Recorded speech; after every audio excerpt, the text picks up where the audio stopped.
మళ్ళీ ₹1,00,000 దాటిన gold rate పండుగ ఆఫర్లు వస్తున్నాయి. స్టార్ లింక్ ను లైన్ క్లియర్.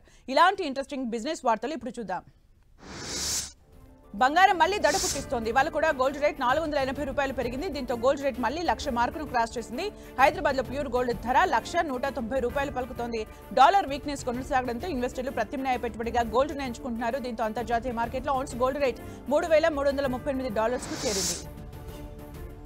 రెండు తెలుగు రాష్ట్రాల్లో త్వరలోనే వరుసగా పండుగలు రాబోతున్నాయి. రక్షాబంధన్, వినాయక చవితి, దసరా, దీపావళి వరకు అన్ని పండుగలే. ఇదే లక్కీ ఛాన్స్ గా స్మార్ట్ ఫోన్ కంపెనీలు అనేక రకాల ఆఫర్స్ ప్రకటించేందుకు రెడీగా ఉన్నాయి. ఈ ఏడాది కూడా స్మార్ట్ ఫోన్ కంపెనీలు ఆఫర్లు ప్రకటించేందుకు సిద్ధమైనట్లు తెలుస్తోంది. ఆగస్టు నుంచి ఆఫర్లు ప్రకటించేందుకు అన్ని స్మార్ట్ ఫోన్ కంపెనీలు కసరత్తు చేస్తున్నాయట. ఇందులో భాగంగానే 25% నుంచి 50% వరకు డిస్కౌంట్లు కూడా ఇచ్చే ఛాన్స్లు ఉన్నాయట. ఎలాన్ మస్క్ కంపెనీ అయిన స్టార్ లింక్ కు భారత్ లో శాటిలైట్ ఇంటర్నెట్ సేవలు ప్రారంభించేందుకు లైన్ క్లియర్ అయింది.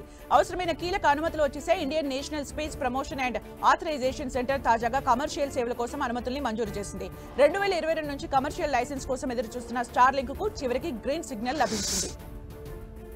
యూట్యూబ్ తన మానిటైజేషన్ పాలసీలో పెద్ద మార్పులు తీసుకురాబోతోంది. జూలై 15 నుంచి మార్పులు ప్రపంచవ్యాప్తంగా లక్షలాది క్రియేటర్లపై ప్రభావం చూపనున్నాయి.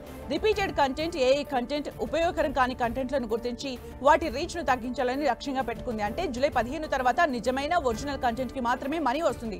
దీంతో ఇకపై క్రియేటర్లు ఖచ్చితంగా ఇతరుల కంటెంట్ ను తీసుకుంటే పెద్ద మార్పులు లేకుండా ఉపయోగించకూడదు. తీసుకున్నా అది కొత్తగా కనిపించేలా మీ సొంతంగా క్రియేటివిటీ ఉపయోగించి మార్పులు చేయడం అవసరం.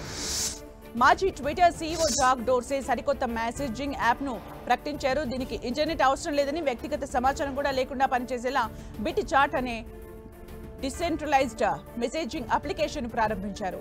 ఈ చిట్ చాట్ బ్లూటూత్ లో ఎనర్జీ మెష్ నెట్వర్క్ల ద్వారా పీర్ టు పీర్ మేనేజింగ్ సదుపాయాన్ని అందిస్తుంది. సెల్యులార్ నెట్వర్క్, వైఫై కనెక్టివిటీ లేని సమయాల్లో యూజర్లు 300 మీటర్ల కంటే ఎక్కువ పరిధిలో ఉండి కమ్యూనికేట్ చేసుకునేందుకు ఇది వీలు కల్పిస్తుంది.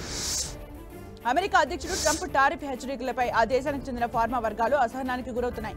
నిలకడ లేకుండా ఏది తోస్తే అది మాట్లాడుతున్నారని, ఇది కనుక అమల్లోకి వస్తే ఔషధ పరిశ్రమకే కాక అమెరికా ప్రజలకు నష్టం చేస్తుందన్నారు. ఇంత అధికంగా పన్నుల భారం మోపితే మందుల ధరలు పెరిగి అమెరికా ప్రజలు ఇబ్బంది పడతారని అన్నారు. వారి ఆరోగ్య బీమా ఖర్చులు అనూహ్యంగా పెరుగుతాయని వివరించారు. అదే సమయంలో మన ఫార్మా కంపెనీలకు కష్టాలు తప్పవంటున్నారు. తీవ్ర ఒడిదుడుకుల మధ్య వరుసగా రెండో రోజు దేశీయ స్టాక్ మార్కెట్లు నష్టాలతో ముగిశాయి. ఇండియా యుఎస్ ట్రేడ్ డీల్పై సంసిద్ధత నెలకొనడం, వివిధ కంపెనీల తొలి త్రైమాసిక ఆర్థిక ఫలితాలు ఆశించిన స్థాయిలో లేకపోవడం మన మార్కెట్ల సెంటిమెంట్ను బలహీనపరిచింది. దీంతో మెటల్, ఆయిల్ అండ్ గ్యాస్ కౌంటర్లు మినహా అన్ని రంగాలు అమ్మకాల ఒత్తిడికి లోనయ్యాయి. ట్రేడింగ్ మొత్తం మీద సెన్సెక్స్ 346, నిఫ్టీ 121 పాయింట్ల నష్టంతో ఇవాళ ట్రేడింగ్ ను ముగించాయి.